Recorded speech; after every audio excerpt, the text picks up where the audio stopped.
La guerre froide. Pendant un demi-siècle, les deux blocs, Est et Ouest, se font face sur le territoire de l'Allemagne divisée. Cette extraordinaire concentration d'armement et de troupes, la plus forte jamais connue en temps de paix, aurait aisément pu basculer de l'équilibre au conflit réel.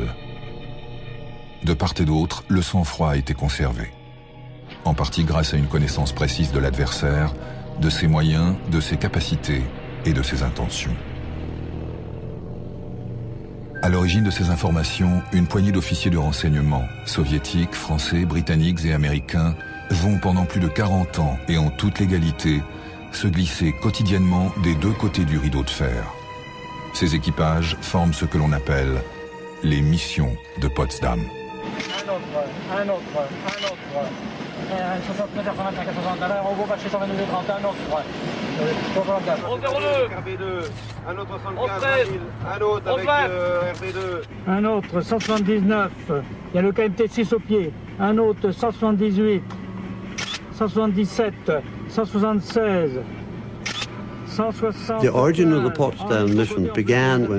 Les missions de Potsdam sont nées à la fin de la guerre, quand les Alliés se sont mis d'accord sur le contrôle de l'Allemagne.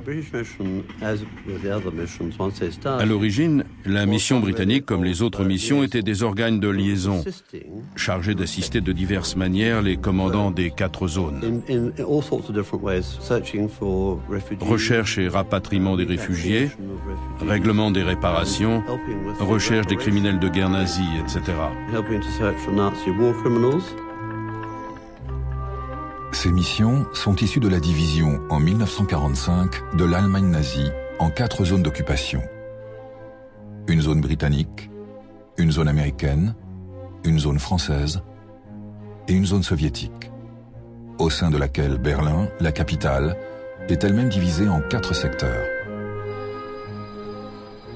Pour faciliter les échanges, les Alliés décident de créer des missions de liaison entre leurs différents commandements. C'est pourquoi des accords bilatéraux ont été conclus après des négociations avec les forces soviétiques. Le plus important dans ces accords était le fait que le personnel détaché pour chacune des missions serait presque assimilé à un personnel diplomatique et pourrait circuler en toute liberté dans chacune des 4 zones d'occupation. Comme il était question de missions croisées, il y avait 3 missions occidentales sur le territoire de l'Allemagne de l'Est et 3 missions soviétiques sur le territoire de l'Allemagne de l'Ouest. Mais ce rôle de liaison s'est affaibli progressivement et en fait, très rapidement, 1948 est arrivé le blocus de Berlin, la première crise sérieuse entre soviétiques et alliés. Et c'est là qu'on a commencé à demander aux missionnaires, aux personnes de la mission, puisque vous avez la liberté de circulation en Allemagne de l'Est, dites-nous un peu ce que préparent les soviétiques, etc. La partie liaison des missions s'est réduite de plus en plus à mesure que la guerre froide s'est intensifiée. Tout au long de ces années, chaque crise, chaque tension va avoir des répercussions sur les troupes stationnées en Allemagne, épicentre de la guerre froide. Les missions, constamment présentes sur le terrain, vont pouvoir évaluer l'intensité de ces convulsions et estimer l'intention réelle de l'adversaire.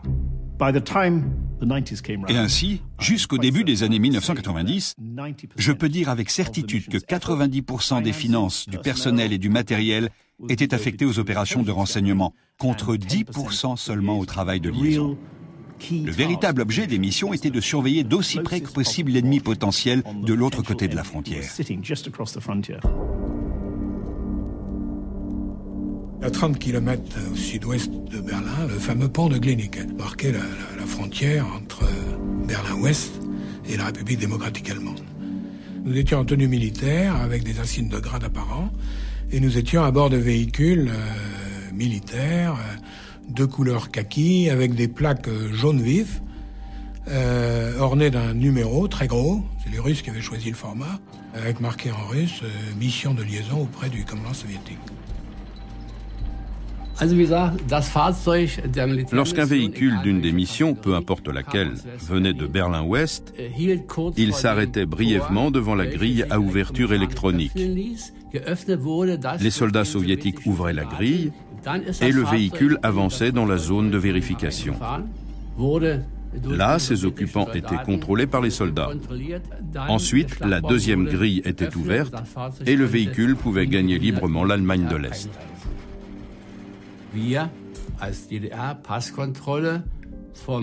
Au poste de contrôle, les gardes-frontières est-allemands disposaient d'une caméra cachée qui permettait de filmer tous les véhicules qui passaient. Ces informations étaient transmises au service principal 8-5 de la Stasi, qui s'occupait de la surveillance sur le territoire de la RDA.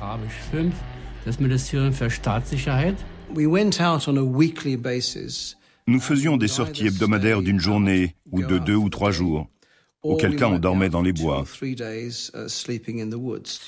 On était chargé principalement de reconnaître les aérodromes, les champs de tir, les sites de radar et de communication, et les sites de missiles SAM. Notre rôle était de noter le moindre signe d'activité.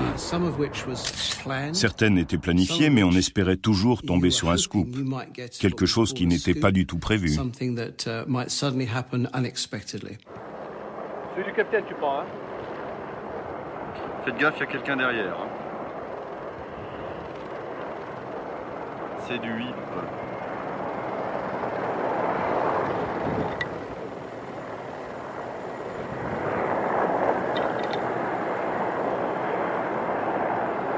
L'une des parts importantes du travail était justement soit l'observation ferroviaire, soit l'observation sur les axes routiers. Le 31-73 VT pour un carburant gratin. Ne laisse surtout pas passer l'US derrière nous, ça va sentir mauvais.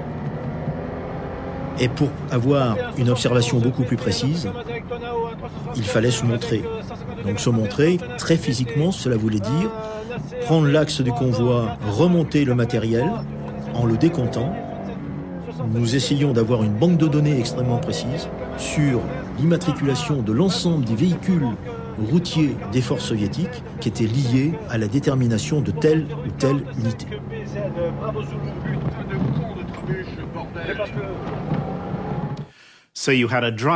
Donc, il y avait un chauffeur, parmi les meilleurs de l'armée de terre ou l'armée de l'air.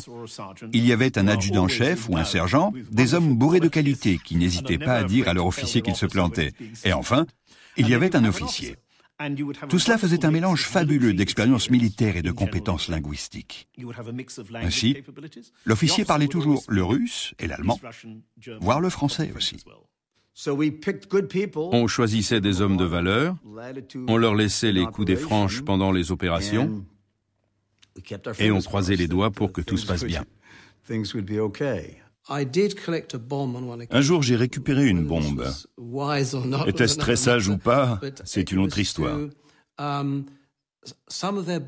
Toujours est-il qu'une de leurs bombes n'avait pas explosé. Comme j'étais navigateur dans l'armée de l'air, je connaissais bien ce genre de matériel. On a donc porté la bombe, qui faisait entre 1,20 m et 1,50 m de long, jusqu'à la voiture, et on l'a mise sous une bâche sur la banquette arrière, en se disant que si elle explosait, ça ne changerait pas grand-chose, qu'elle soit là ou dans le coffre. Ensuite, on est rentré à Berlin. Là, le général m'a dit « Alors, qu'est-ce que vous nous rapportez, Rod ?» Une bombe non explosée.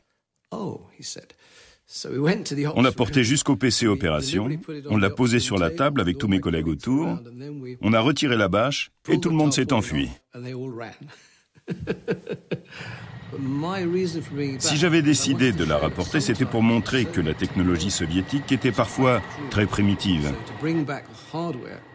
Ça permettait de démontrer aux gens de chez nous le niveau de compétence des Russes. Nos priorités ont été les mêmes tout au long de la guerre froide. Évaluer le matériel, les tactiques et les moyens des forces des armées de terre et de l'air soviétiques basées en Allemagne de l'Est. Il était nécessaire de recueillir des renseignements les plus précis possibles pour pouvoir établir qu'ils s'entraînaient en vue d'une guerre. Et je peux vous assurer qu'ils s'entraînaient. Et ensuite, pour établir leurs points forts et leurs points faibles.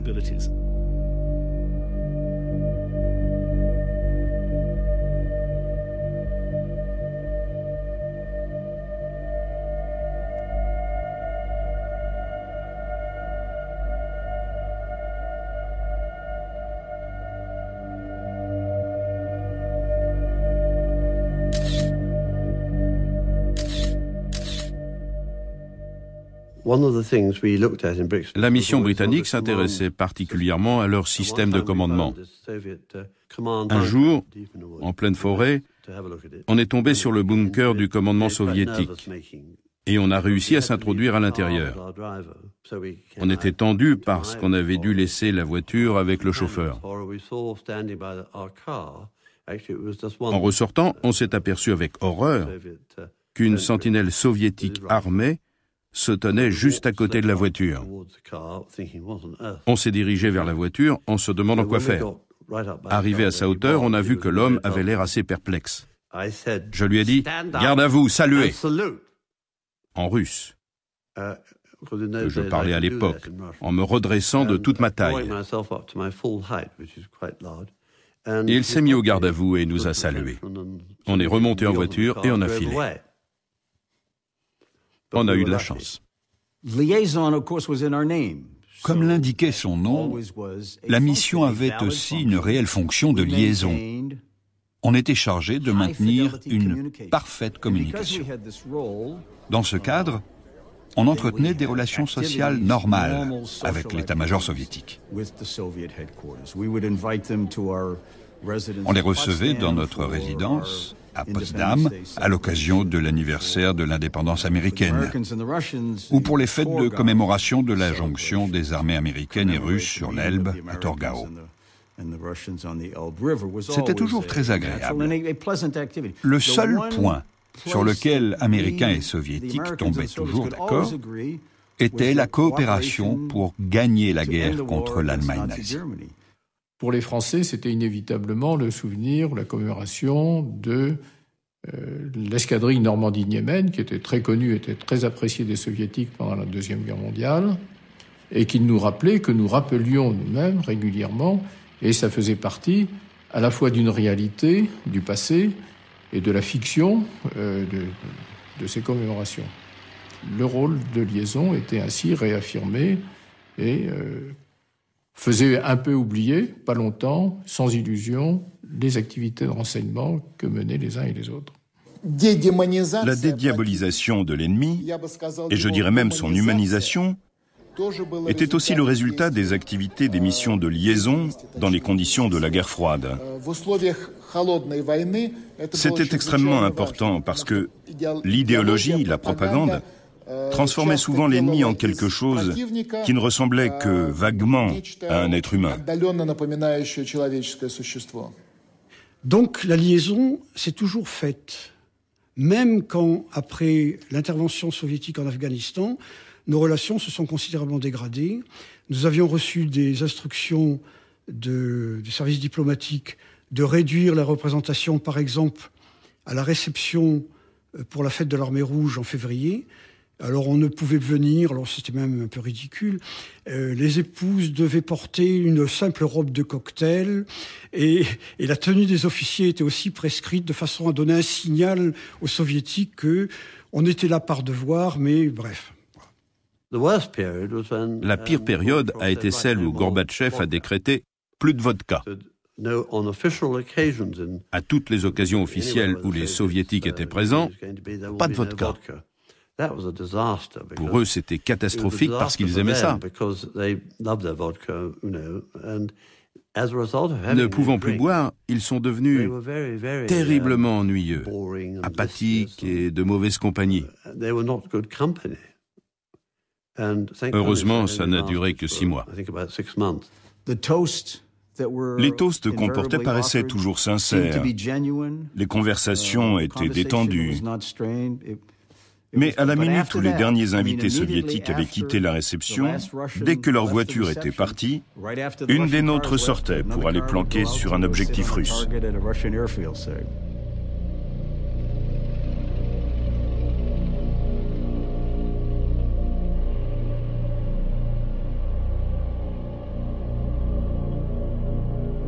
C'est pas dans les alentours immédiats de Potsdam qu'on pouvait semer la Stasi, mais c'était après, dans le transit vers l'objectif. Il ne s'agissait pas d'emmener les suiveurs sur l'objectif, parce qu'on n'aurait pas pu travailler. L'idéal étant d'arriver sans avoir été décelé et de partir sans avoir été vu. Pas vu, pas pris, c'était la règle d'or de notre travail. Mouchard n'était pas un compliment. La Stasi, la sécurité d'État, était une organisation chargée de surveiller toute la population est-allemande. Mais elle comptait aussi un service particulier, l'Abteilung R, basée à Potsdam, et chargée uniquement de nous surveiller. Il recueillait des informations sur notre façon d'opérer, sur chacun d'entre nous individuellement et sur notre matériel, et tâchait ainsi de nous gêner sur le terrain.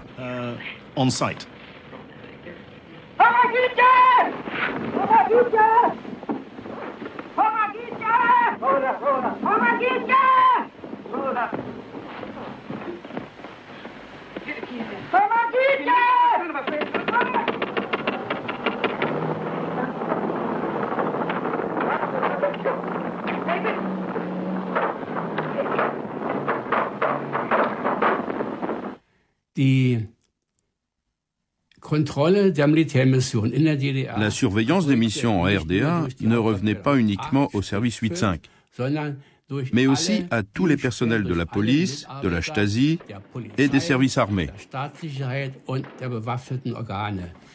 Ils savaient parfaitement qui se trouvait où et quand, et pouvaient anticiper le trajet emprunté par tel ou tel véhicule. Ça leur permettait d'en déduire l'objectif du véhicule.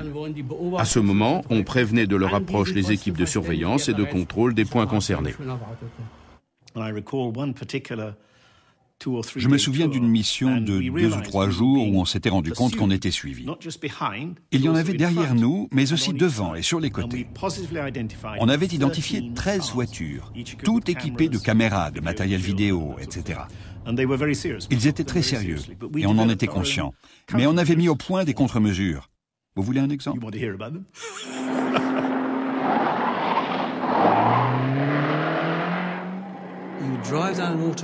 On conduisait exprès à tombeau ouvert sur l'autoroute, parce que les seuls susceptibles d'enfreindre la limitation de vitesse étaient les gens de la Stasi, de la police est-allemande ou de rares Allemands de l'Ouest. On voyait tout de suite si on était suivi. On pouvait faire en sorte que la voiture ressemble à une Wartburg ou une Trabant, grâce à 2 petits phares à l'avant. Comme ça, de nuit, on se faisait passer pour des Allemands de l'Est, roulant tranquillement. On pouvait aussi couper les feux stop. Ça permettait de tourner brusquement à droite, pendant que la voiture derrière continuait tout droit. J'ai découvert que la mission française était autorisée à faire des choses qu'on n'avait pas le droit de faire. Par exemple, elle pouvait utiliser des scanners pour suivre les communications de la Stasi. Et ça nous a permis à plusieurs reprises d'échapper justement à ces poursuites.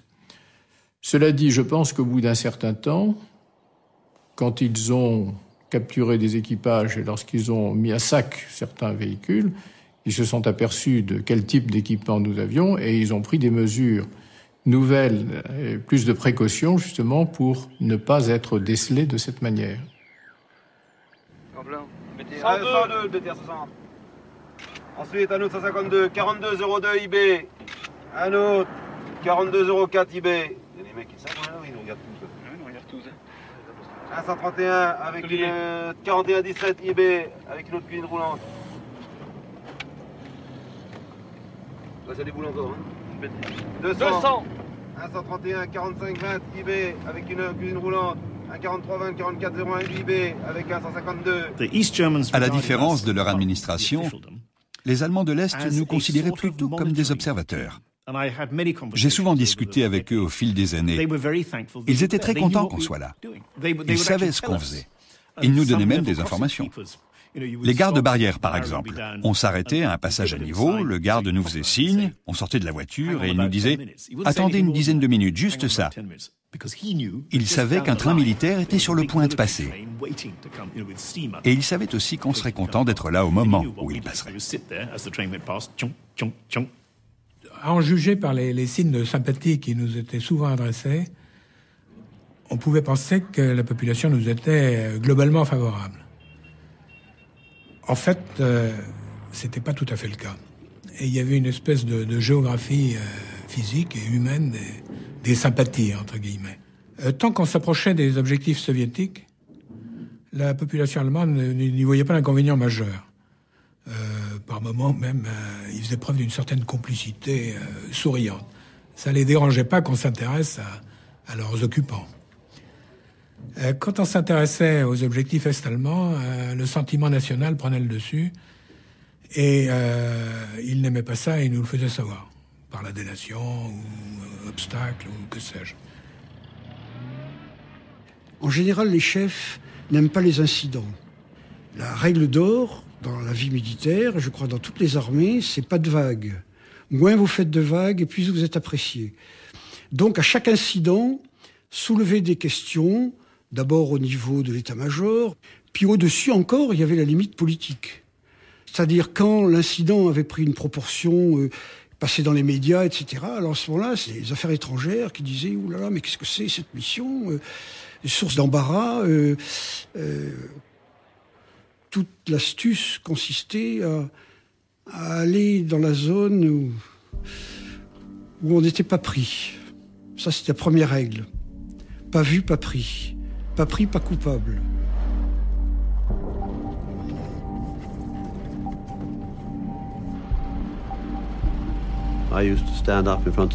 De temps en temps, je réunissais le personnel de la mission pour lui dire « Le plus important quand vous partez sur le terrain, c'est de vous rappeler que nous n'avons pas de communication radio.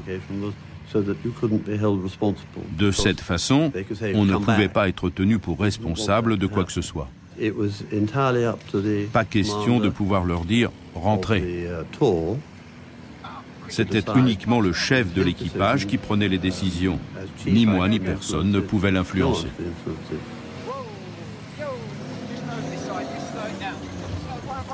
Il y avait un mélange de prudence et d'audace en fonction des événements et des situations qui se présentaient, un grand sens des responsabilités, notamment parce que lorsque nous étions au-delà du rideau de fer, nous étions totalement libres.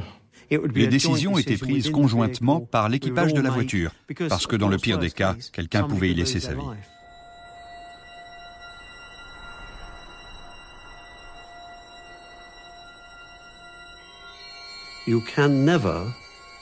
Dans le monde du renseignement, on ne peut pas se passer du renseignement humain. On a beau avoir des satellites perfectionnés qui envoient des images superbes, ils sont limités en cela qu'ils ne vous diront jamais rien sur les intentions du camp adverse.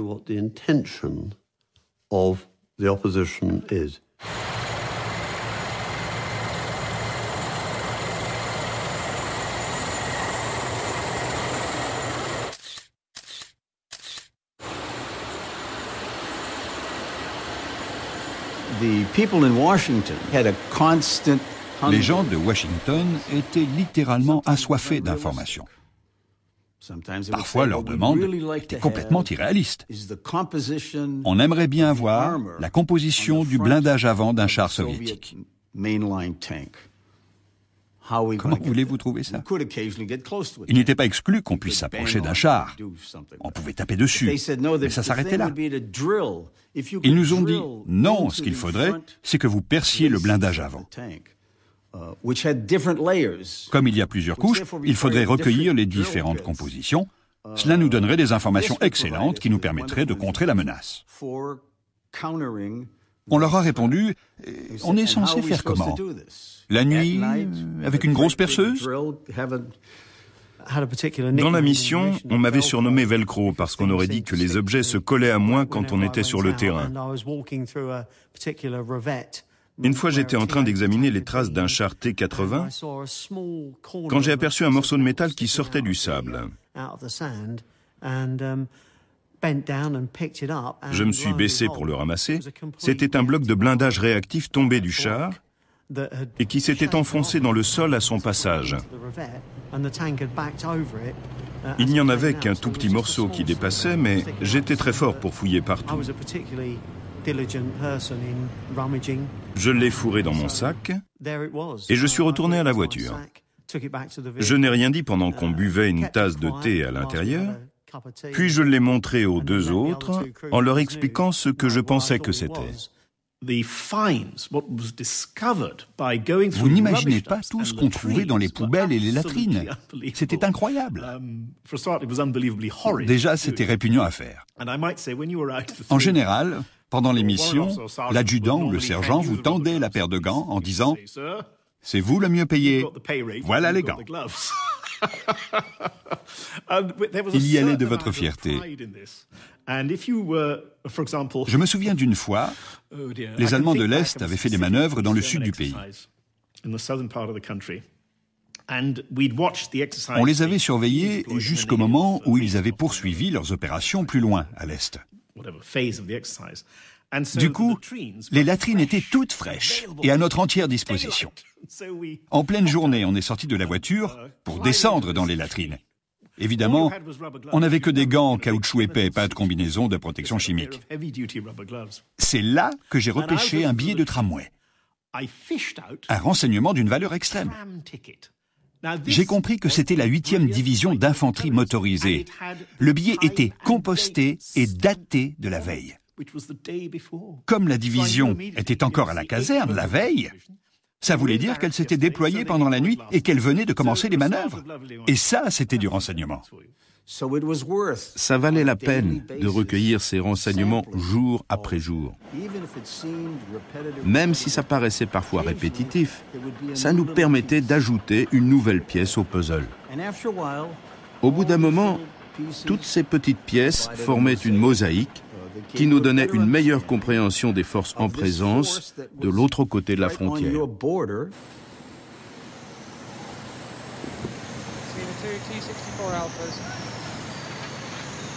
And they've spotted us. I've got the side number there, 250. They've stopped, they have seen us. Get ready to go. Al, barrier's still up. The railwayman on the left has come out. Getting out the tank. Wait. Hello, pal. Okay, start moving forward. Steady, just... There he is. Okay, hold it there. I'll just carry steady forward. You never... Just steady, Al. Hold it there. Reverse slowly back. Okay, here they come. They're wondering what to do here. L'Allemagne de l'Est avait une importance stratégique énorme. Et ce d'autant plus que le GFSA, le groupe des forces soviétiques en Allemagne, y était réellement chez lui. C'est également là que le meilleur matériel était toujours disponible en premier. L'Allemagne était au cœur de la guerre froide, au moins pour deux raisons. Géographiquement déjà, pour des raisons évidentes.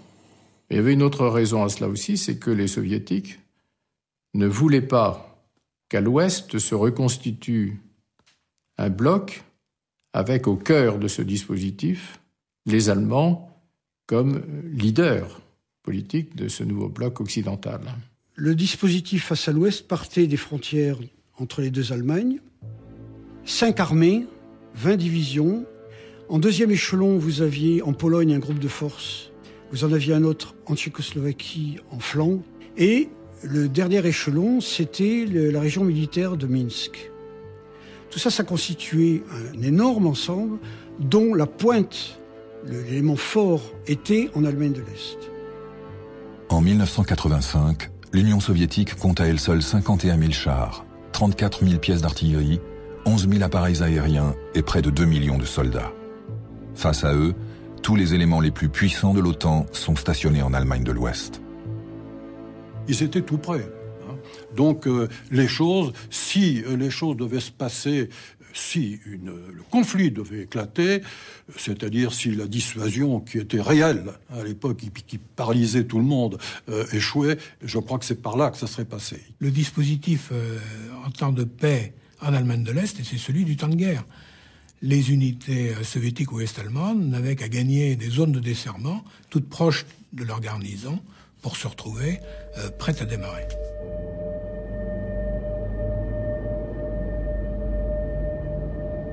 À cette époque, la mission travaillait à la limite extrême de ses capacités. On a assisté au départ de la première division juste après les célébrations du 1er mai, sachant que l'invasion n'a eu lieu qu'en août. Début 1968, le pouvoir tchécoslovaque accompagne le mouvement populaire du printemps de Prague en initiant d'importantes réformes. Le premier secrétaire du Parti communiste tchécoslovaque lui-même préconise un socialisme à visage humain. Les gouvernements occidentaux s'inquiètent de la réaction de Moscou. On a compris que la première division ne partait pas en manœuvre. Elle descendait vers le sud avec absolument tous les véhicules de la caserne. La preuve que dès le départ, ce n'était pas un exercice normal. On a aussi noté qu'ils avaient peint des bandes sur leurs véhicules pour indiquer de quel camp ils étaient. Mais on n'avait encore jamais vu ça sur une telle échelle.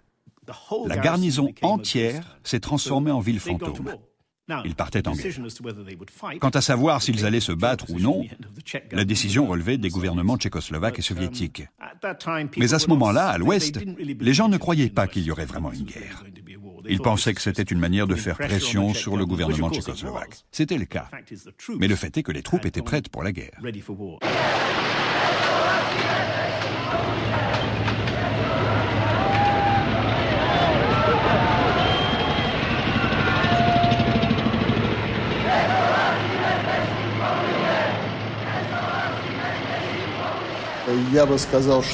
Je dirais que dans le cas de l'entrée des forces armées du pacte de Varsovie sur le territoire de la Tchécoslovaquie, les missions ont joué un rôle. Parce qu'à ce moment-là, il n'y avait évidemment pas de confiance entre l'Union soviétique et les pays occidentaux.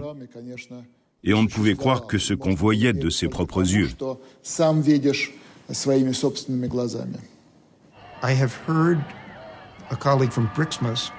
D'après un collègue de la mission britannique, au moment des événements du printemps de Prague, il est possible que la présence des missions alliées ait été tolérée pour garantir que la répression ne servirait pas de tremplin à une invasion de l'Allemagne de l'Ouest. Alors le renseignement militaire a été certainement un facteur stabilisateur et de prévention. Dans la guerre froide, en raison des enjeux, et en particulier des enjeux d'une guerre nucléaire dévastatrice, il ne fallait surtout pas que, entre grands ennemis, on déclare la guerre par suite d'une erreur d'appréciation. Les rapports permanents, 24 heures sur 24, 7 jours sur 7, 365 jours par an, que faisaient ces missions de liaison sur le fait que sur le front allemand, tout était calme,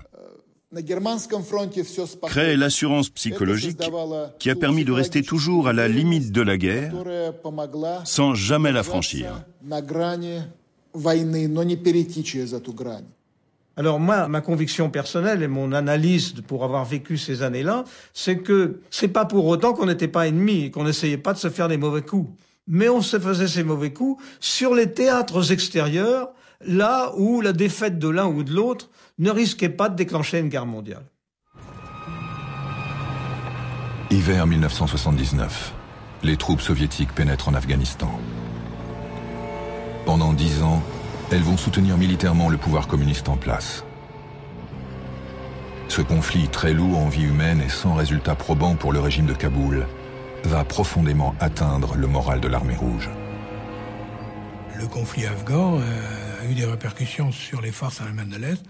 Des blessés étaient transportés dans les hôpitaux, en particulier le grand hôpital de Belitz, à proximité de Potsdam. Un certain nombre de trains sanitaires arrivaient, non pas d'Afghanistan directement, mais arrivaient d'aérodromes d'Union soviétique, de façon à ce qu'ils soient soignés d'une manière plus discrète, et non pas dans les hôpitaux militaires ou dans les hôpitaux civils d'Union soviétique.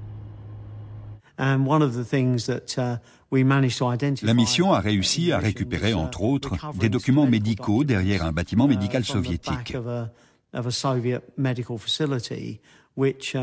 Ces documents ont fourni au service de renseignement des indications détaillées sur le nombre de victimes transportées et sur les mouvements de troupes d'Afghanistan en Allemagne de l'Est.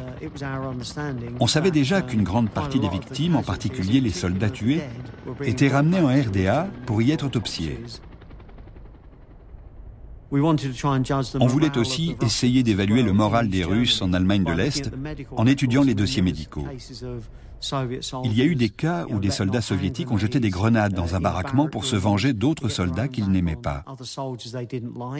On s'est aussi beaucoup intéressé aux officiers et on a eu la preuve que certains d'entre eux avaient été abattus ou tués à coups de grenade. Pour nos services de renseignement, toutes ces informations constituaient le baromètre du moral des troupes.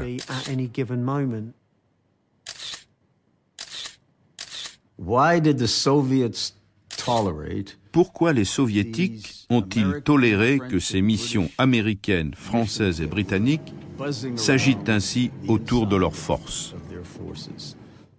D'abord, parce qu'ils faisaient la même chose en Allemagne de l'Ouest. Ils permettaient ainsi que les états-majors alliés autorisent la présence de leurs propres missions.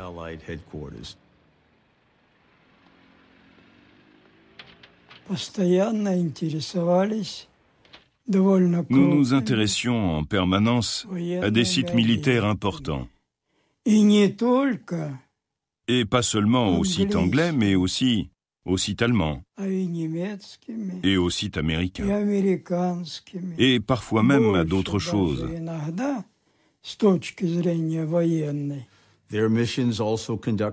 Les missions soviétiques menaient des activités de renseignement très semblables aux nôtres, mais également des activités certainement plus poussées en matière d'espionnage clandestin et d'écoute. Nous agissions alors sur le territoire de la RFA de manière totalement indépendante. Si on ne compte pas que chacune des sorties que j'ai effectuées ont été accompagnées par au moins 3 escortes, c'est-à-dire les services de contre-espionnage anglais, américains et enfin les services de contre-espionnage de la République fédérale d'Allemagne.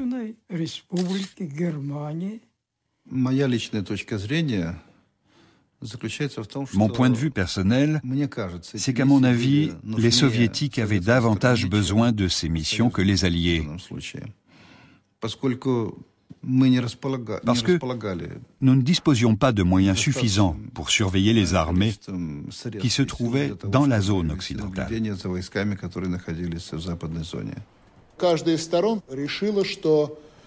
Chacune des parties a décidé qu'il y a un sens à avoir ses sources de renseignement,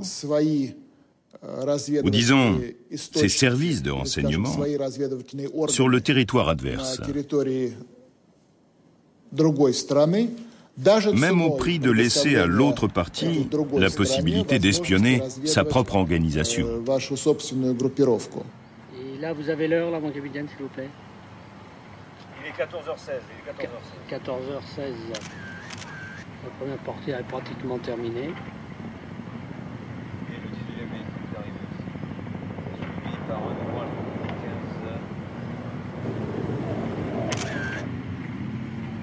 Le mec qui arrive là.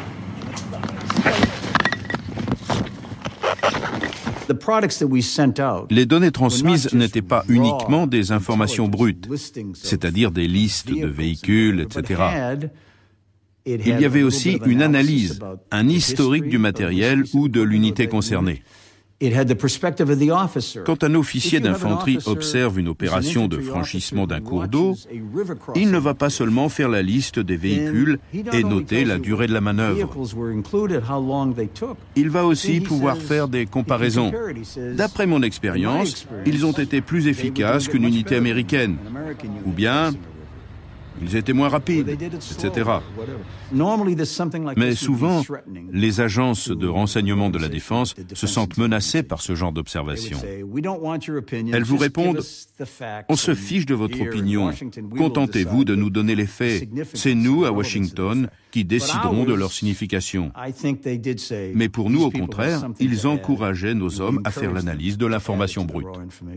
Quand vous avez une mission principale qui est une mission offensive, que vous devez être capable d'attaquer tout de suite un certain nombre d'objectifs qui sont à repérer à l'avance. Dans le camp adverse, c'est-à-dire pour nous, au-delà du rideau de fer, nous devons avoir le maximum de renseignements sur ces objectifs. Donc des objectifs qui doivent être suivis en permanence, parce que ça évolue. Pour moi, en tant que commandant de la force aérienne tactique, c'était ça mon problème. C'est du concret ce qu'on demande. Ce sont des photos, ce sont des caractéristiques, c'est des textes, hein, où il y a un certain nombre de données opérationnelles et techniques. Malgré leurs résultats tout à fait exceptionnels, ces résultats n'ont pas été vraiment portés à la connaissance des responsables politiques. J'ai été chef de cabinet militaire de M. Raymond Barre entre 1978 et 1980. Je n'avais pas connaissance des résultats des missions militaires françaises. C'est resté un peu au sein des militaires et encore des militaires qui étaient en Allemagne. Ce qu'il y avait d'étonnant et d'un point de vue français détestable dans l'attitude du haut commandement français, c'est que les informations que nous obtenions ou l'information que les autres missions obtenaient, en britannique ou américaine, étaient mieux perçues lorsqu'elles arrivaient, ces informations, sous forme de synthèse des organismes britanniques ou américains que lorsque ça venait des organismes français. La hiérarchie au Royaume-Uni s'intéressait beaucoup à ce que faisait la mission britannique. Mais elle était divisée en deux camps. D'un côté, ceux qui s'intéressaient réellement aux informations qu'on recueillait, et de l'autre, ceux qui se montraient hostiles à nos activités. D'une certaine façon, c'était compréhensible, parce qu'un incident sur le terrain risquait d'affecter les relations entre tout le monde. 622, un autre serveur avec le 706, un 60 PB, 761, un PB, 775, un autre, 757. Laisse passer. 636, ne cause pas contre mur. Un incident, c'est lorsqu'il y a une confrontation d'un équipage avec une autorité, soit du pays, soit avec les soviétiques. Un véhicule de la mission était suivi et finalement, une voiture se mettait devant, une voiture derrière, et c'était un blocage. Ça peut être un moment très violent, pendant un court instant, menace avec un Makarov, des officiers se mettent autour, il y a une tentative d'ouvrir les portières, donc on essaye, dans la mesure du possible, de calmer tout le monde, l'appareil photo entre les jambes, le magnétophone discrètement jeté, et puis il faut sourire, parce que si vous souriez pas, qu'est-ce qui peut se passer? N'importe quoi. Surtout faire redescendre la tension, attendre un petit peu. Face à vous, vous avez des gens qui souvent ont peur, qui souvent sont affolés.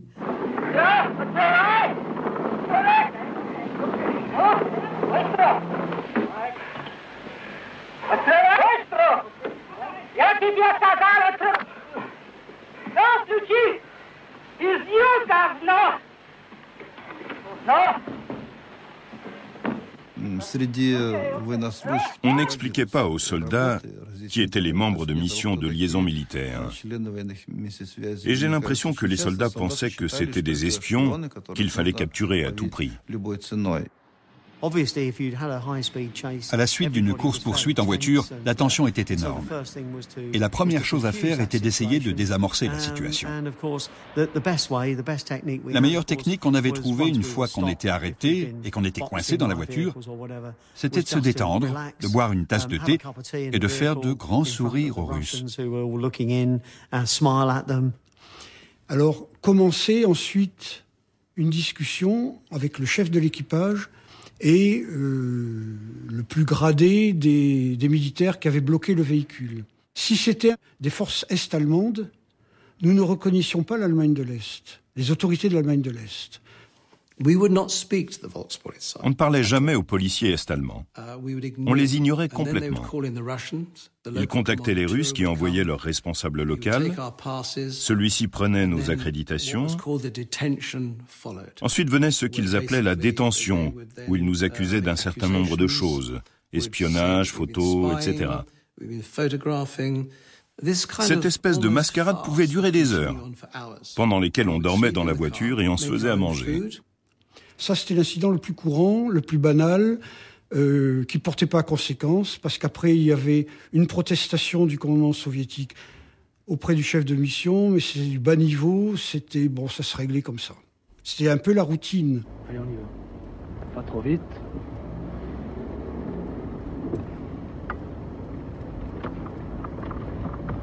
Allez, on y va. Putain, il va con.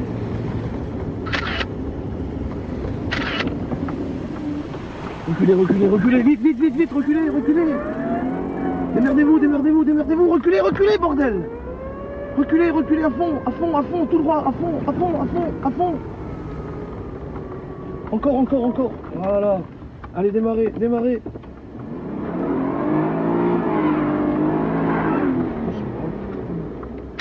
Allez, c'est bon, roulons.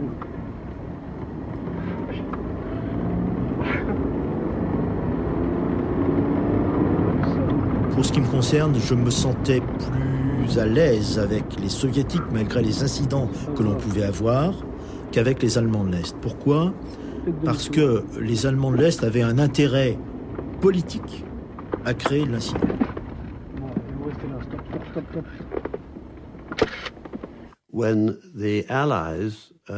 L'Allemagne de l'Est avait été fondée en 1949. Mais n'a été reconnue sur le plan diplomatique par les Alliés qu'en 1972. Ce jour-là, ça a créé un vrai problème. C'était un État reconnu, on avait des ambassades en RDA, et à côté de ça, nos missions continuaient de sillonner ce nouveau pays, ce nouvel État. Ça irritait prodigieusement les Allemands de l'Est, qui considéraient cela, avec raison d'ailleurs, comme un non-respect de leur souveraineté. Malgré tout, ils avaient les mains liées parce que les Russes leur avaient dit « fermez-la et faites avec ». Ça ne vous plaît peut-être pas, mais c'est nous qui commandons.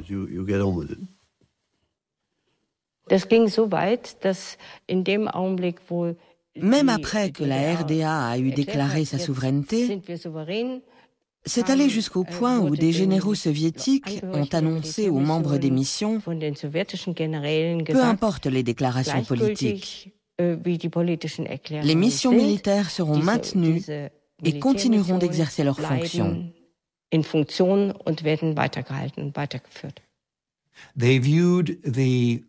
Plus que les activités des missions militaires de liaison occidentale, c'est leur présence qui les gênait considérablement. Pour eux, c'était une humiliation. Moi-même, j'avais sous-estimé leur antipathie à notre égard. Ce sont eux qui sont à l'origine des pancartes. Bon, ces fameuses pancartes existaient par milliers à l'intérieur de la RDA. De grandes pancartes rédigées en 4 langues, en allemand, en anglais, en français et en russe, et qui stipulaient que cette zone était interdite aux missions militaires alliées. L'inconvénient, c'est que ces pancartes n'avaient aucun lien avec les accords que nous avions signés. Les Russes s'étaient réservé la possibilité d'avoir des zones interdites permanentes, ça représentait 30% du territoire environ, mais ces pancartes n'avaient rien à voir avec ces zones. Elles signalaient tous les objectifs, civils ou militaires, des objectifs industriels ou des casernes. Même si nous ne les reconnaissions pas, elles avaient au moins un intérêt. C'était l'intérêt d'attirer l'attention du Russe du coin, de l'Allemand de l'Est du coin, qui disait « Ah, il y a une pancarte, que font-ils ici ? Ils n'ont pas à être là, je donne l'alerte. » En fait, c'était aussi intéressant pour nous, dans la mesure où, si on met une pancarte, c'est qu'il y a quelque chose d'intéressant derrière. Donc finalement, ça a attisé un petit peu notre curiosité.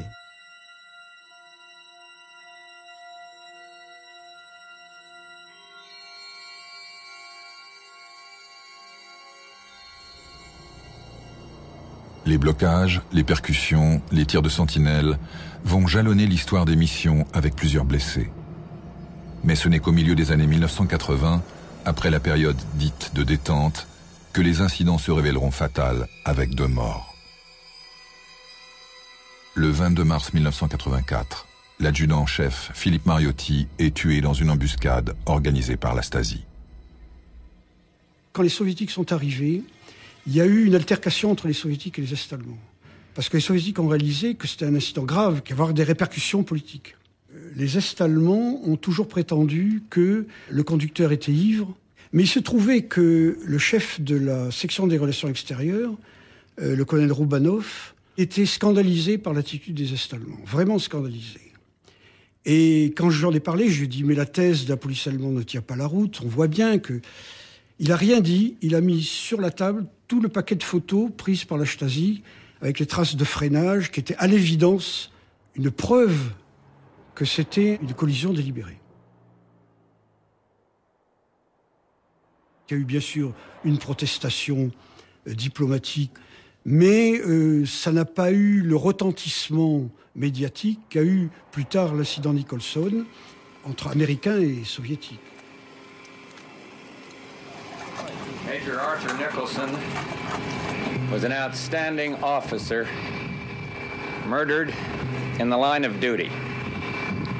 We can only hope that the Soviet Union understands that this sort of brutal international behavior jeopardizes directly the improvement in relations which they profess to seek.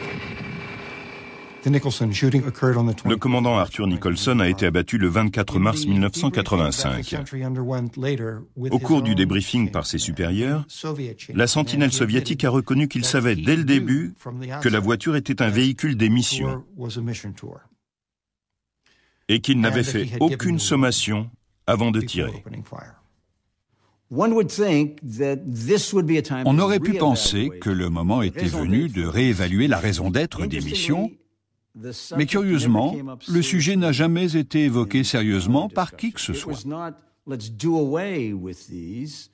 Il n'était pas question de les dissoudre, mais peut-être d'essayer d'en modifier l'environnement opérationnel pour parvenir à conserver ces missions.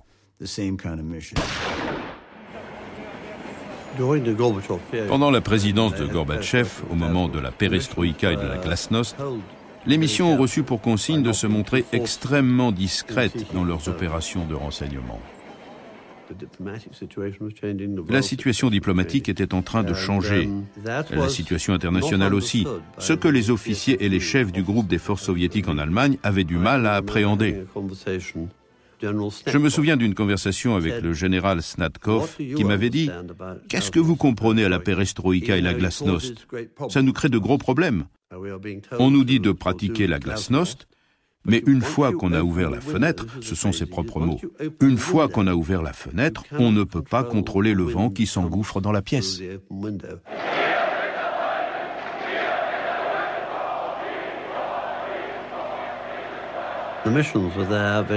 Les missions suivaient les événements de très près pour tenter de comprendre ce qui se passait en RDA. On discutait souvent avec des Allemands de l'Est qui nous disaient très clairement que les choses étaient en train de bouger. Mais personne ne savait que le mur allait tomber. Ça a été un vrai choc pour tout le monde, mais surtout pour les Allemands de l'Est.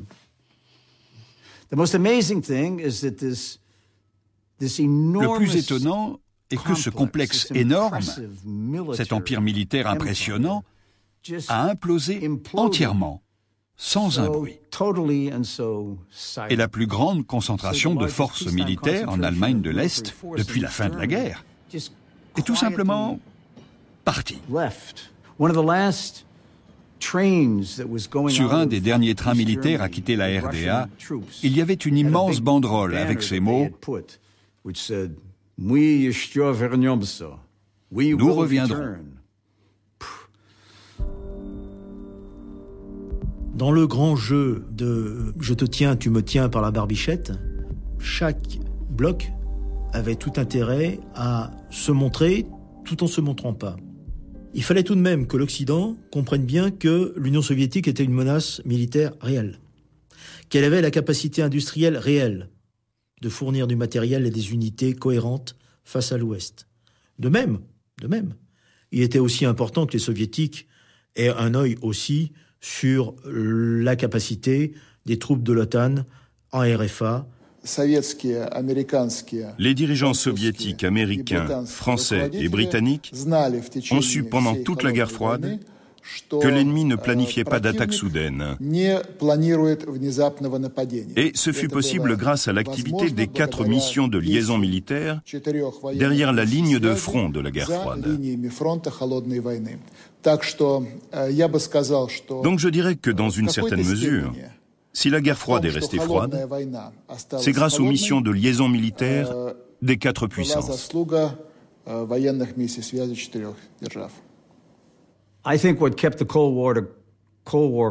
Si la guerre froide est restée froide, c'est grâce à la politique des 2 gouvernements. Il ne faut pas surestimer notre valeur. Certes, on a fourni des informations utiles au quotidien, mais ce n'est pas nous qui décidions de la politique à mener.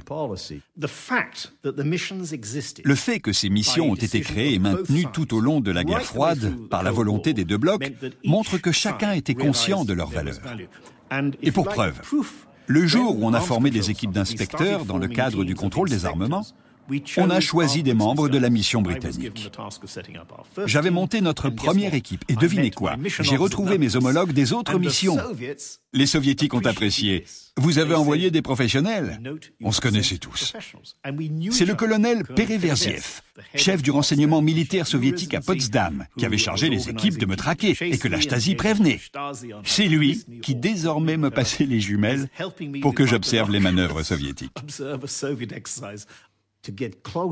S'approcher ainsi de ces missiles SS-20 que nous devions maintenant inspecter, on en rêvait. On aurait adoré rapporter des renseignements de cette qualité. Mais c'était impossible. On se serait fait descendre si on s'était fait prendre à proximité des sites en Russie ou en Allemagne de l'Est. Et là, on y était invité.